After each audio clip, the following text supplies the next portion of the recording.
কথা ক্লিয়ার, কোনো নাবালক পার্টির আন্ডারে গণ অধিকার পরিষদ জোট হবে না। কোনো নাবালক পার্টির নেতৃত্বে গণ অধিকার পরিষদ জোট হবে না। কথা ক্লিয়ার, যতই গুজব ছড়াও গা। এই নাবালক পার্টির বট বাহিনী, তোরা কান খুলে শুলে রাখ। এনসিপি এমন দল হয়ে যায় নাই যার আন্ডারে গিয়া গণ অধিকার পরিষদ রাজনীতি করবে। তোমরা এমন ভাব দেখাও, এমন কথা বলা মানে বলো, মানে তোমরা চ্যাটারের বাল হুন হয়ে গেছো গা।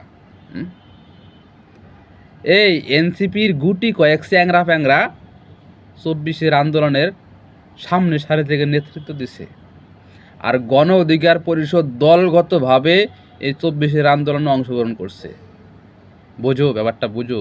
আর তোরা তো বোধাই না হইলে একদল তোদেরকে লোকজন দিয়ে হেল্প করছে, টাকা দিয়ে হেল্প করছে, আর জনগণের কাছে তোরা ফুলে গেছো গা। আর মিডিয়া তোদেরকে বেলুনের মতো ফুলাইতে ফুলাইতে উড়াইছে। এখন ফুস কি মাথার মধ্যে কিছু আছে?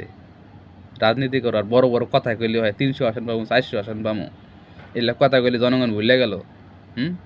কথা বলা শিখ, অন্যকে সম্মান দেওয়া শিখ, কীভাবে অন্যকে সম্মান দিতে হয় এইসব শিখ, মুরব্বীদেরকে সাথে কীভাবে কথা বলতে হয় এইসব শিখ, তারপর রাজনীতি কর। খালি নিজেদেরকে বড় কইরা দেখাইলেই হয় না, ঠিক আছে? এটা রাজনীতি, এটা আন্দোলন না, এটা বেয়াদবি করার জায়গা না, অন্যকে অপমান করার জায়গা না।